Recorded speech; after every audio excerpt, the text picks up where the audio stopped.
예, 최근에 뭐 우리 사회에 자살자들이 많이 늘어나고 있고 전직 대통령, 전직 대법원장, 행복 전도사라고 불린 사람까지 자살하고 있는데 이런 상황에 대해서 교수님, 박사님께서는 굉장히 생각하는 바가 많이 있을 것 같은데요. 예. 사실 제가 그런 일이 있을 때마다 저희 환자들도 많이 동요를 일으키고 또 그런 일을 잘 소화를 시키기 어려워하는 경우를 많이 봅니다. 근데 그런 이미지를 가진 분들이 자살하는 거는 일반적으로 알려지지 않은 사람들보다 사회적인 파급 효과가 굉장히 크죠.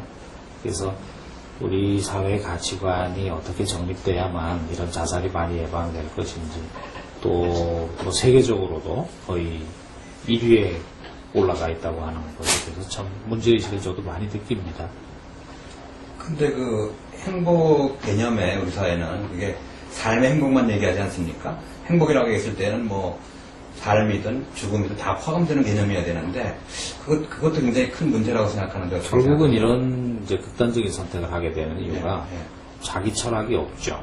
자기가 살아가는 데 있어서의 어떤 신조라든가 또 노력이나 성공에 대한 분명한 비전이 없고 어떤 것의 가치관을 먼저 둬야 되는가에 대한 교육이 제대로 되어 있지 않기 때문에 목전에 닥친 어떤 좌절이 있을 때는 그것을 견딜 만한 어떤 말하자면 근본적인 에너지가 없다고 봐야 됩니다. 저는 그게 이제 사회 전체가 어떤 가치관을 바탕으로 형성되어 있느냐 또 그 사회 구성원을 지탱해주는 그 가치관과 또 태도 또 그 사람들이 가지는 그 가치의 순서 이런 것이 제대로 형성되는 것이 우선적인 과제라고 저는 생각을 하죠. 그런 의미에서 사실 자살 문제 혹은 자살 예방이 현안이라고 사람들 많이 얘기하지만 그보다 더 좀 큰 문제가 자살이 높으면 결과지만 그 원인은 어디 있느냐 했을 때 그건 박사님 말씀대로 생사관의 부재나 가치관의 부재나 이런 걸 얘기할 수 있는데 자살이 문제라고 생각하지만 그 원인이 되는 근본 원인이 되는 것에 대한 진단이 안 내려지니까 자살 예방도 안 되는 거 아닙니까? 그것을 누군가가 뭐 해라 마라 한다고 요즘에 말을 들을 것도 아니고 왜 그런 선택이 잘못된 것이다. 또 그런 선택을 했을 때는 어떤 결과가 나타난다 하는 것에 대해서 정말 객관적인 근거를 갖고 우리가 대중들에게 설득할 수 있는 자료가 있다면은 사람들은 굉장히 많이 거기에 좀 동화가 될 거라고 저는 봅니다. 결국은 뭐냐면 죽음이 뭐냐, 죽은 다음에 어떤 일이 일어나느냐, 또 생명이라는 것의 본질이 뭐냐 이런 것에 대해서 좀 더 차원 높은 어떤 교육과 이해가 따라야 된다고 저는 봐요. 그것이 우선적으로 필요하다고 봅니다.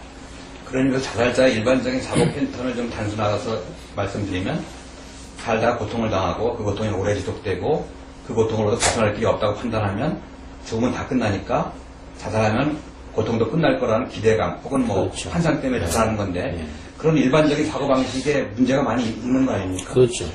지금 이제 발전해 가고 있는 의학이나 또 과학의 여러 가지 자료들은 죽음의 순간을 넘어가도 우리 의식이 사라지지 않는다. 아주 우리가 보편적으로 옛날부터 하던 얘기를 하면 영혼이 있어서 죽어봐야 존재가 끊어지지 않는다라는 사실에 대해서 굉장히 그것을 뒷받침하는 근거들이 많이 지금 모이고 있습니다. 그렇기 때문에 이런 부분에 대해서 우리가 깊은 연구가 필요하고 정말 죽음이 뭔지 물리적인 육체의 스톱이 이 사람의 존재의 정말 종말인지 여기에 대해서 좀 교육이 돼야 될 것 같아요. 저는 지금 그런 부분이 교육이 돼야 된다는 것을 생각을 하죠. 그런 교육이 이제 죽음 준비 교육이 텐데 그런 사람들은 이제 요새는 과학이 맞는 시대고 하니까 또 물질 위주 그러니까 눈에 보이는 과학적인 증거를 원한단 말이에요. 죽음이 끝이 아니라는 것이 뭐 철학이든 종교에든 상식이 되어 있는데 거기에 대해서 좀 이렇게 한 말씀 해주세요. 그러니까 이제 1980년대 이후로 죽음에 임박했거나 또 죽었다가 살아난 사람들, 그 다음에 자기 몸에서 빠져나와서 유체 이탈을 체험한 사람들, 또 여러 가지 실험을 통해서 또 최면을 통해서 체험담들이 많이 나오고 있는데요. 그게 일괄적으로 똑같은 결론을 보여주고 있죠. 뭐냐면 죽어도 그 존재가 끝나는 게 아니고 계속해서 의식을 가지고 하나의 이행해가는 과정이 있다. 또 자기가 자살을 했을 때는 그러한 결정에 대해서 상당히 후회를 하고 또 그런 결정에 대해서 나중에 값을 치르는 만큼의 고통을 겪고 이러한 체험담을 가지는 사례가 굉장히 많이 있습니다. 그러니까 지금 어차피 보이지 않는 세계에 대해서는 수식으로서 아니면 결과로서 뭐를 증명하기보다는 정황 증거로서의 사례가 굉장히 중요하기 때문에 이것이 지금 많이 축적되어 있다는 것에 대해서 사람들이 관심을 가지고 또 그런 것이 교육에서도 좀 인용이 돼야 된다고 저는 보고 또 새로운 사실들을 자꾸 소개하는 교육이 기회가 돼야 된다고 봅니다. 그러면 박사님께서 이제 치료를 통해서 많은 환자들을 정상적으로 생활할 수 있도록 했다 하셨는데, 예를 들면 어떤 사람이 태어나면서부터 뭔가 어둠이나 뭐 불안이나 이런 증세가 있었고 다른 정신병원에 많이 다녀도 약물 치료받고 상담해도 낫지 않았고 그런 경우에 이제 박사님 병원을 찾아오는 환자들이 많지 않습니까? 그런 환자들이 많습니다. 예. 그런 환자들을 본인이 원해서 체면 치료를 해서 했을 때 지난 체면 치료에서 나오는 기억이 뭐 사실인지 아닌지 우리가 확실하게 얘기할 수 없지만 체면 치료에서 나오는 것 중에 지난 과거에 자살했다. 그런 경우들이 들어있죠. 예. 예, 구체적으로 좀 말씀해 주시죠. 제가 기억나는 사람들의 경우에는 이제 알 수 없는 우울증, 또 무기력하고 굉장히 지쳐있는 듯한 모습. 그런 사람들의 특별한 원인을 우리가 찾아낼 수 없을 때, 그 최면 작업에서 원인을 찾아 들어가는 작업을 하게 되고, 거기에서 이상한 모습으로 자기가 목을 매 죽었다거나 또 어떤 상황에서 강물에 뛰어들었다거나 그러고 나서는 굉장히 슬픔을 느끼고 또 죽어있는 자신을 내려다보면서 막막한 느낌, 그리고 그러한 마음의 정서 상태가 지금 현재 자기가 갖고 있는 그런 막막하고 어떤 우울한 느낌하고 맞닿아 있는 것, 이런 것들을 보는 경우가 많이 있습니다. 그래서 그런 과거의 기억이 있는 사람들의 경우에 뭔지 모르는 무기력과 우울증이 바탕에 깔려있는 경우를 저는 많이 공통적으로 본 적이 있습니다. 그래서 이런 기억이 정말 사실이냐 아니냐에 대해서는 좀 더 연구를 해야 되겠지만 적어도 그 사람에게 있어서 정서적으로는 굉장한 실제성을 가진, 힘을 가진다는 것에 대해서 우리가 받아들여야 됩니다. 그렇죠.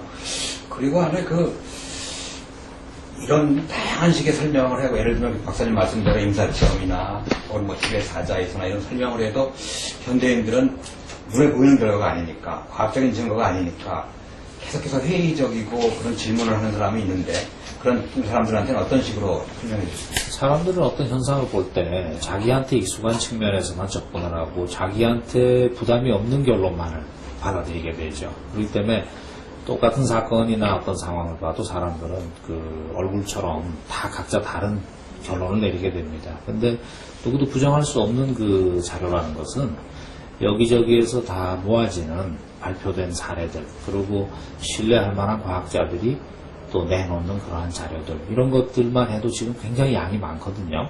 그러니까 정말 마음을 열고 들여다보기만 하면 자료는 우리 주변에 널려 있습니다. 근데 어떤 고집을 가지고 자기 편견에 맞지 않는 사실을 받아들이려고 하지 않는다면은 뭐를 보여줘도 그거는 거부하겠죠. 그러니까 또 조금 이제 주제를 바꿔서 우리 행복한 죽음이라는 것도 있지 않습니까? 예를 들면 불교계에서 어느 스님이 평생 수행했다가 자탈인망해서 하는 경우, 뭐 수월 스님 같은 분도 그랬고, 최근 우리 사회에 서홍 스님이라든가 몇몇 스님이 그런 경우가 있는데, 최근 올 봄에 법정 스님이 돌아가셨지 않습니까? 그분은 평소에 죽음이라는 것을 육신의 옷을 벗는 거다. 육신의 옷이 낡으면 옷을 벗고 이제 뭐 어린 왕자가 있는 다른 우주에 가서 생활하겠다, 이런 식의 말을 했는데, 그건 그 이야기는 영원히 육신의 옷을 벗는 것이 죽음이라는 설명은 법정 스님이만 얘기한 것이 아니고 달라이라마도 있고 불교 교육의 설명인데, 그런 설명에 대해서 박사님께서는 저는 그것이 맞다고 봅니다. 왜냐하면은 지금 우리는 그런 것을 설명할 수 있는 과학의 문턱에 서 있어요. 지금 이제 20세기 초부터 우리가 발전하기 시작한 양자물리학은 존재의 영속성이라든가 어떤 연결성, 그리고 한 개인과 집단, 그리고 집단과 또 전체 우주와의 연결관계, 이런 것들을 전부 규명해내는 데 있어서 굉장히 강력한 어떤 도구가 됩니다. 그래서 그런 양자물리학적인 연구 결과들하고 이러한 치료의 사례에서 나온 이상한 또 묘한 그런 임상 사례들이 서로 배치가 잘 됩니다. 그래서 거기에서 제 나름대로 가지는 결론은 죽음이 끝이 아니고 하나의 과정이다라는 거. 그렇다면은 수행을 하고 어떤 이면을 들여다볼 수 있는 해안을 가진 사람들, 또 깨달음에 이르러 있는 의식 수준이 된 사람들에게는 죽음이 그런 어떤 비참함에 또 피해야 될 적으로 생각이 되지 않고 하나의 자기의 발전에서의 과정으로 생각할 수 있겠죠. 그렇다면 고승들의 얘기는 다 말이 되고, 실제로 저희 치료를 받으면서 의식이 확장된 환자들은 불행이나 죽음에 대한 두려움이 현저히 줄어듭니다. 그리고 임사체험자들도 죽음에 대한 두려움이 굉장히 많이 사라지죠. 그 사람들은 수행을 하지 않았어도 삶을 대하는 태도 자체가 완전히 한참은 성숙하게 되는 것을 많이 만나게 됩니다. 근데 지난 봄에 법정 스님이 돌아가셨고 그분의 죽음이 우리 사회에 신선한 충격을 주었는데 또 자기가 책을 써서 그 인재 수입을 가난한 사람들한테 나눠줬고 그걸 아무한테도 알리지 않게 했고 그런 어떤 그 맑은 가난이라고 할까 청빈한 삶이라고 할까 또 네. 행복한 죽음을 직접 보여줬는데 그게 매스컴에도 많이 탔고 네. 근데 그것이 시간 지나면서 우리 사회의 죽음의 질과 삶의 질을 향상시키는 데는 거의 기여하지 않았다는 말이죠. 그만한 만큼의 그 어떤 충격을 주지는 못했죠. 예. 사람들은 어떤 굉장히 훌륭한 사람이 돌아가시면, 예를 들어서 네. 뭐 옛날에 성철 스님, 또 김수환 추기경, 그 다음에 보경 스님 돌아가실 때 순간적으로 내면의 어떤 울림을 받습니다. 그렇죠. 또 감동을 받고 그걸 보고 눈물을 흘리고 하는데 일상으로 돌아와서 자기의 이익과 그 현실의 어떤 에고에 묶여있는 부분이 워낙 크기 때문에 그것이 자기를 탈바꿈시킬 만큼의 어떤 지속적인 힘을 제공하지 못해요. 그렇죠. 네, 그렇기 때문에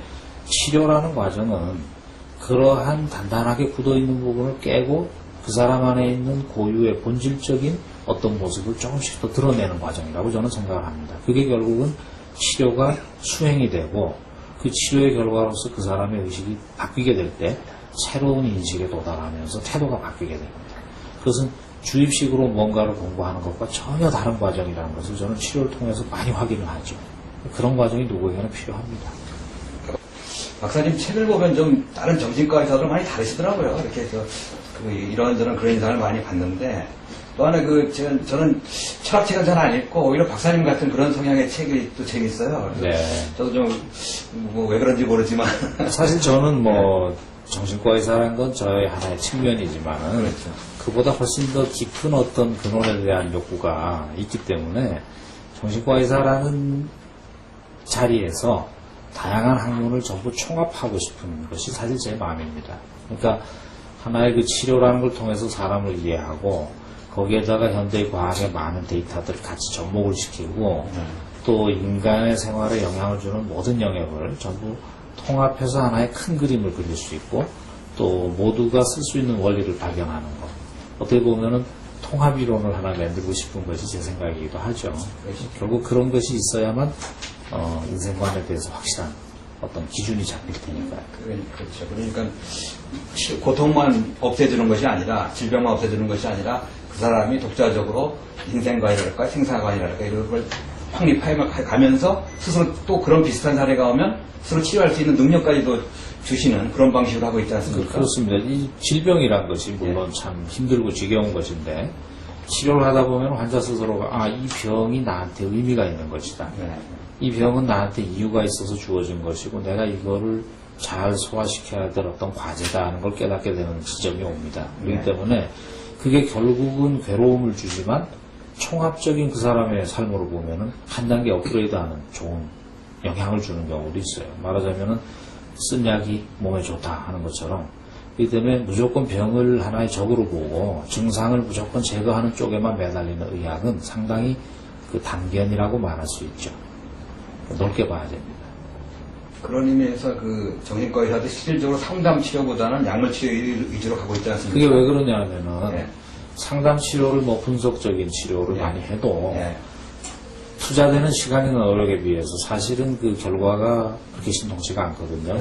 저도 옛날에 정신분석 치료를 많이 했지만 시간에 비해서 환자가 좋아지는 정도가 굉장히 미약합니다. 결국은 그렇게 노력을 해도 별로 도움이 안 된다. 그러면 대뇌생리학적으로 분자 구조를 바꿔보자 하는 쪽으로 이제 약에 의존하게 되고 지금은 대부분 약에 더 많이 의존하게 되죠. 근데 이제 그 이유는 그 사람의 심층을 파고 들어가지 못하기 때문에 그런 것이죠, 사실은. 정신치료가 그 사람의 내면을 건드려 줄 수 있을 때 그 사람은 정말 많이 변합니다. 근데 지금 일반적인 상담은 그것이 허용되지 않고 있죠. 그래서 거기에서 막혀 있는 부분이라고 할 수 있습니다.